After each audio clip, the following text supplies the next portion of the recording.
With many of us enjoying the new FX and Hulu adaptation of Shogun, based on the classic novel by James Clavell, we have an awesome video here for you today. An interview with Frederik Cryns, who was a historical advisor for the actual show. Now, to be clear, I did not have anything to do with this interview, as it was all conducted by Antony Cummins, who has also been making his own great reviews for the series as well. However, Antony reached out to me to ask if we could put this interview on my channel just to really help spread the word about the fantastic attention to detail that went into the tremendous historical accuracy within the show, to which I obviously agreed. There is a lot to get into here, which sheds a great amount of light into how this new adaptation of Shogun really stands apart from any other Japanese period drama to date in terms of just how accurate it is, how much the showrunners actually listened to the experts. In the description you will find more links to the awesome work done by Frederik Cryns, including his upcoming new book, In the Service of the Shogun, the real story of William Adams. And I will of course also be putting links to other work done by Antony Cummins as well. I highly recommend you check it all out. And with that said, let's get on to the interview. Hi everyone, my name's Antony Cummins. I've got a very special guest for you here, and we're going to go behind the scenes of the new TV show, The Shogun. Could you please introduce yourself? Thank you, Anthony. My name is Frederik Cryns, and I was the historical consultant for the TV series Shogun. And I want to thank you for every week having those insightful remarks on every episode. So I always see them, and it's very nice to have people paying attention to all kinds of historical details. So thank you very much. No problem. Where are you based now? You're in Japan at the moment? Yes, I'm living in Japan, in Kyoto, for the last 35 years. Wow, so 35 years. Yes. Yes, I came here quite young, and I started studying Japanese history when I was in elementary school, so very early. And one of the reasons for that was because then we had also TV series Shogun. Yeah. And I got interested in Japanese history. And so when I went to the university in Belgium, which is my native country, I immediately wanted to study Japanese history. So, and then I came to Japan, and I never left. So. And what do you do at the moment in Japan? Now I'm a professor in Japanese history in the International Research Center for Japanese Studies in Kyoto. And my main specialty is the end of the Sengoku period. So just the period in which Shogun plays. And very coincidentally, I've studied a lot about Tokugawa Ieyasu, about Hosokawa Igarashi, and William Adams, which are the models for the main characters in the show. So you are probably the most perfect person to be the historical advisor on there. Well, in a sense, yes. Yep. Because it's just that specialty that I had. So, and also probably because I've studied hundreds or thousands of documents at the time, mostly letters, diaries, also objects. I've also studied a lot of pictures of the time. So I got quite a sense of how the samurai behaved, what they thought, how they reacted in certain situations. And for example, before the show started, I studied, for example, how a marriage was carried out, or how a funeral was carried out. And those aspects you will see later in the show also. So yeah, I must tell I'm a happy everyone, man. We are only at episode 5 at the minute. So this interview is going without us seeing everything. So we're at episode 5. So let me ask you, how did you get involved? Did they approach you? How did you get involved?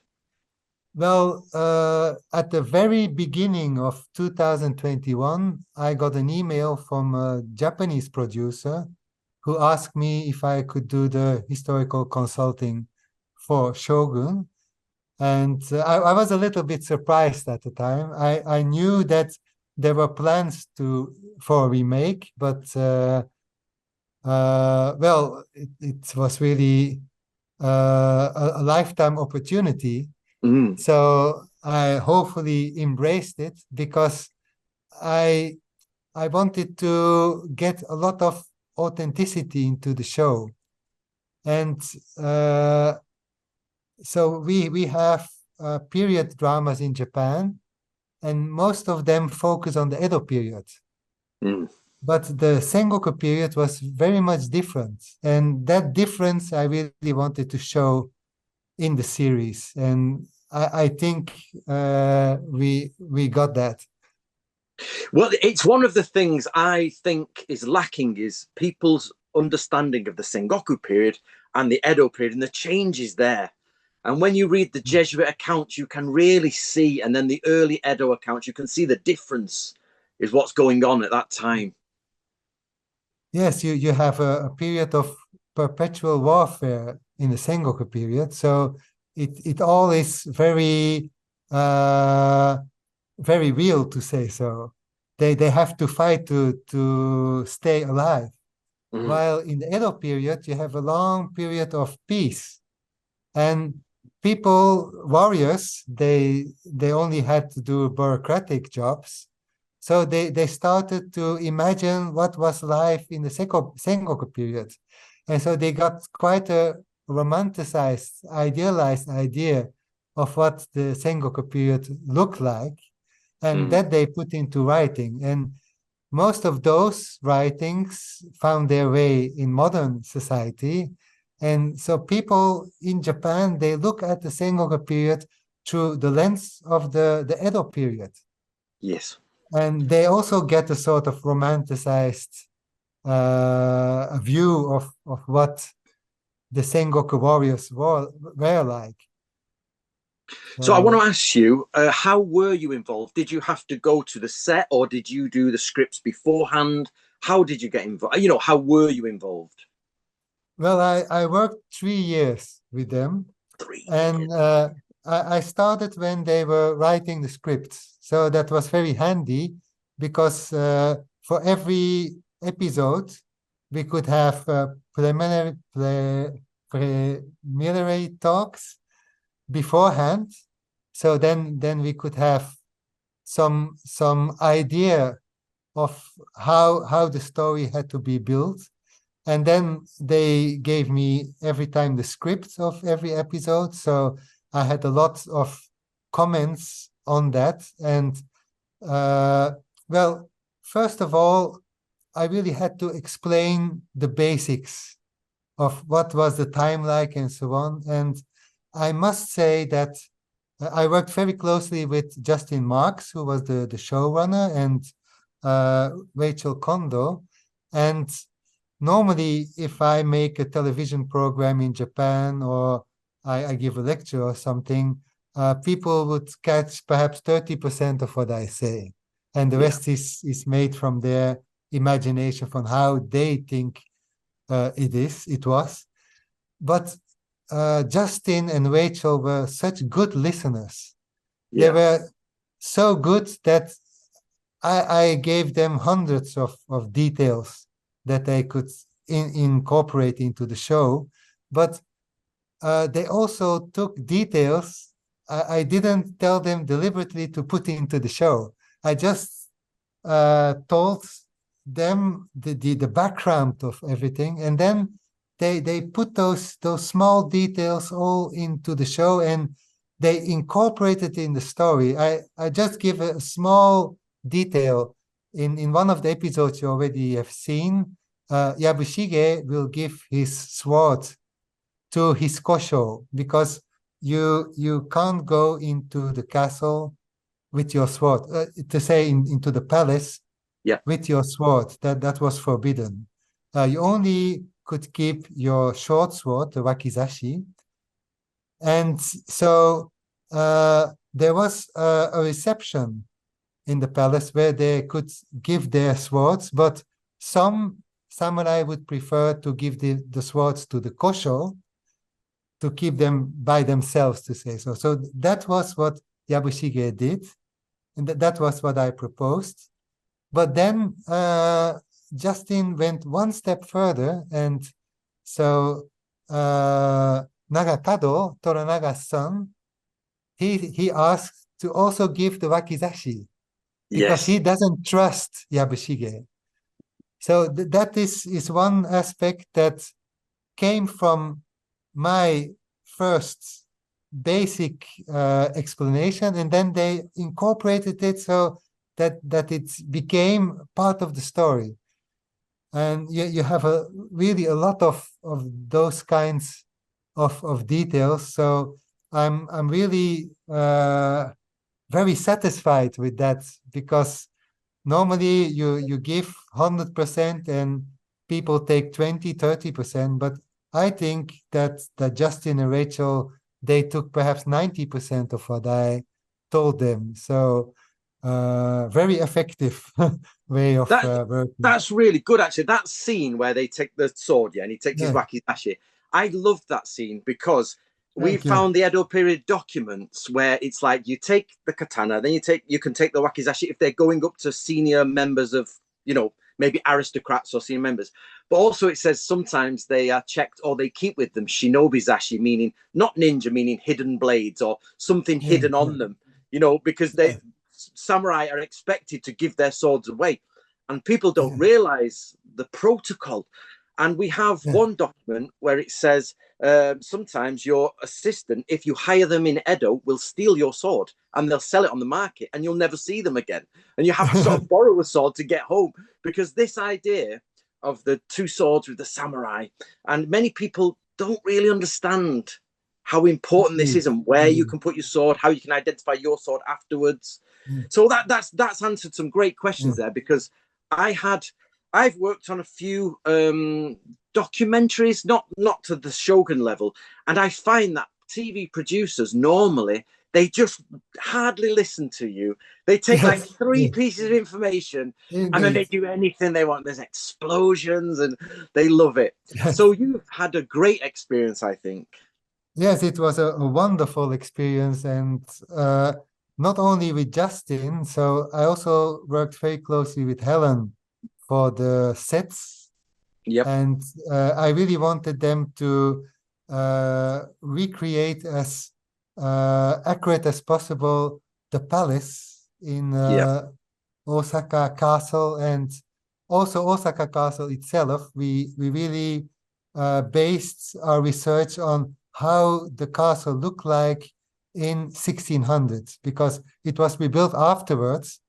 And you see, for example, that it's white in the Edo period and now, but at that time in 1600 it was painted black. So such kinds of details we have.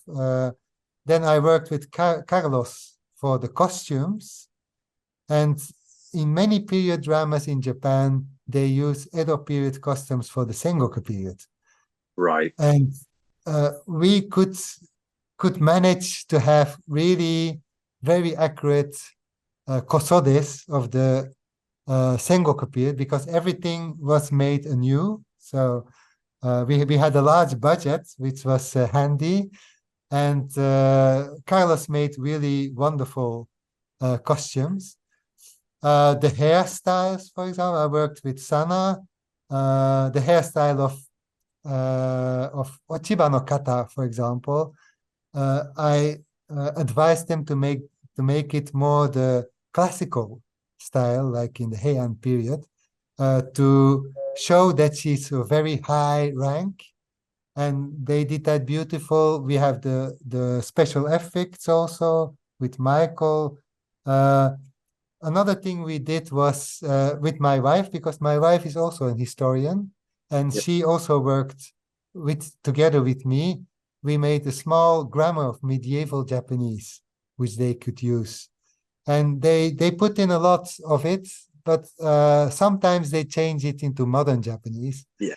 But that was not really a problem for me, because mostly Japanese period dramas, especially NHK, they all speak modern Japanese, and it's quite funny when you have a period drama and they speak in the language they use now. So I really wanted to have some aspects of medieval Japanese in it. Yep. But if they had taken everything in it, probably modern Japanese wouldn't have been able to follow. And now I get comments this morning also from Japanese who say that they really have to listen carefully because it's quite difficult to Japanese. Ah. But So still, did the actors have any problems then? well, I have to tell you that in the beginning they were very surprised and they were thinking, shall we do it in that language or shall we take modern Japanese? But in the end, they decided we go with medieval Japanese because it's just much more atmosphere you have. You feel more in medieval Japan. So I'm also very grateful to all the actors that they did a wonderful job on that. So everything was just perfect.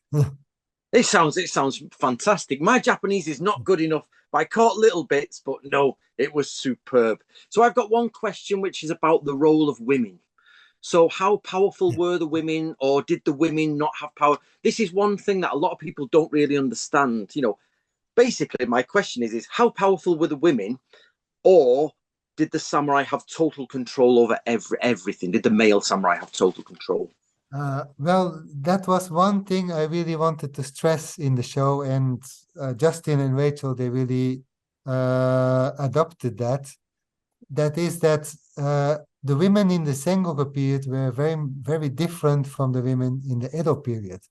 In the Sengoku period, you have war, you have people dying, and if a husband dies, then his wife would take over the clan until the sons would be old enough to be in charge.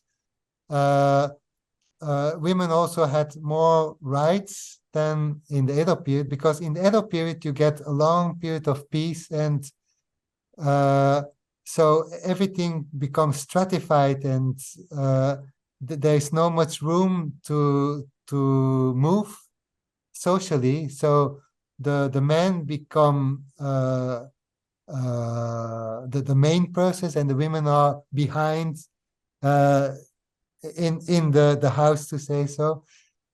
And in the Sengoku period, you have much bigger roles for the women. For example, if you take the siege of Osaka, the peace negotiations between the Toyotomi and the Tokugawa were done by women.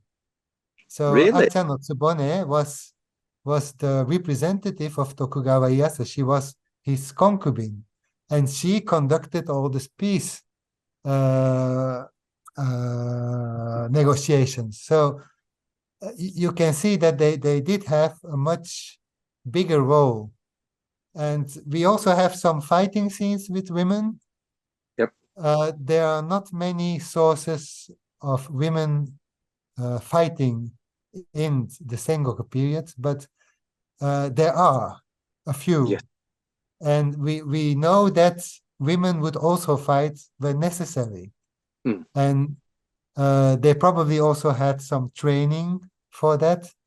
And I also advised on the Naginata fight. So in the beginning, I think in the novel also, Mariko fights with the sword, but we changed that in Naginata, which you could see in the trailer. That will be later.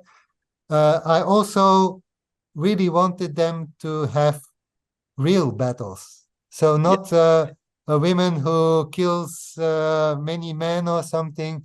It has to be real, and you will notice afterwards that the scenes, the battle scenes, are really accurate.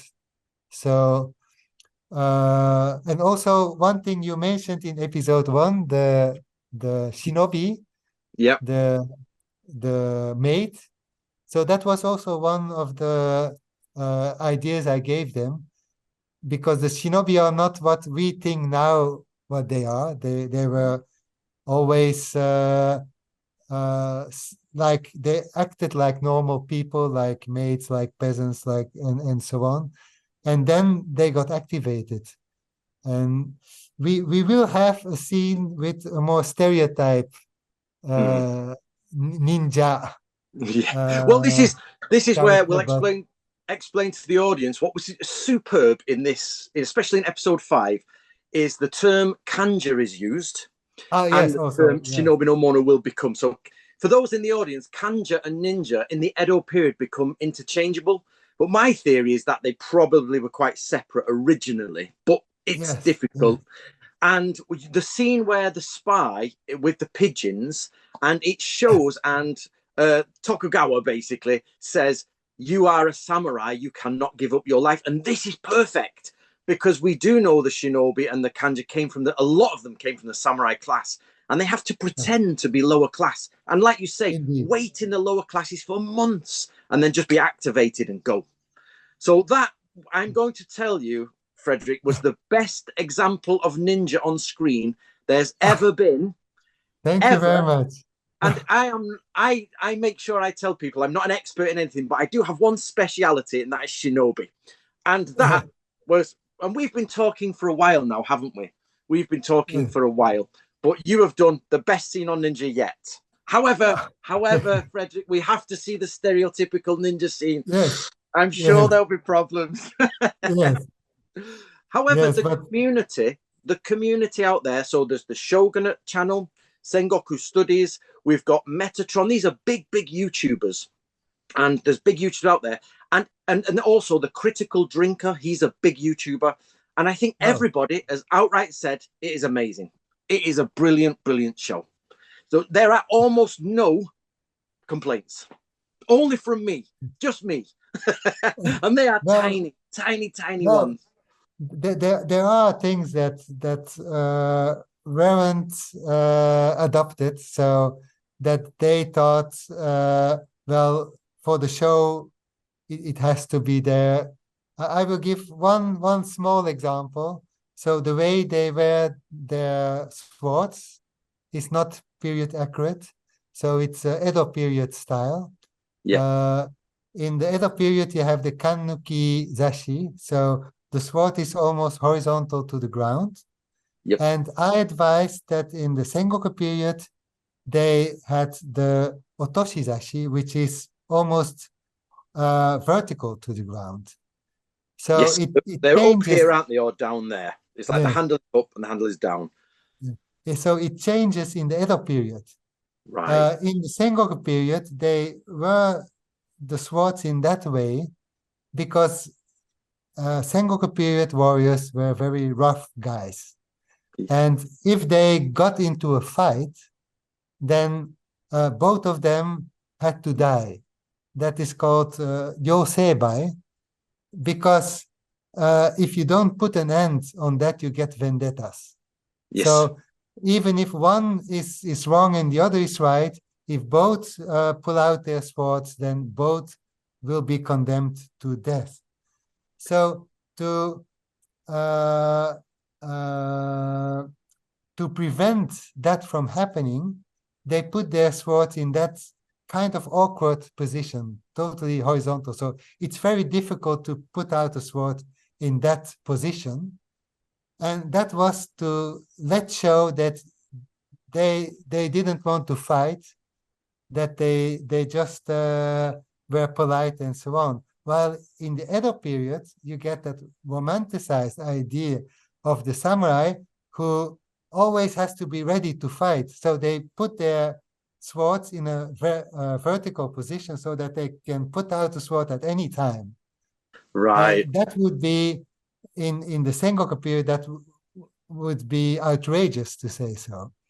And so I really wanted them to have the swords in the Sengoku period way, but on screen it doesn't look nice. Yeah, it looks much more nicer if you have the vertical. So that are some things that you can say, okay, it's not really accurate, but it's done for the show. It's a show, and you can also imagine that these guys, they want to show off, for example. So, Oh, I so it's agree. I think what a lot of people, especially the internet community, don't realize is, first of all, you have to do the show. It's a TV show. So it has to yeah, be cool. If it's not yeah, cool, and if you did everything historically accurate, it just wouldn't be cool. It would be indeed, laborious. It indeed. would be boring.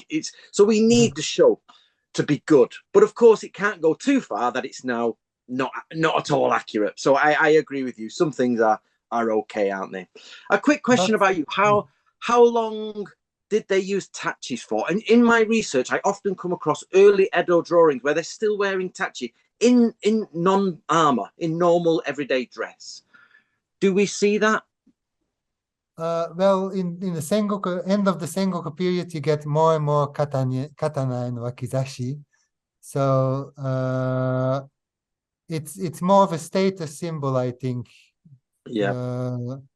And we have some scenes with such swords, so we incorporated it, but mostly it was two swords, the katana and Yeah. the wakizashi.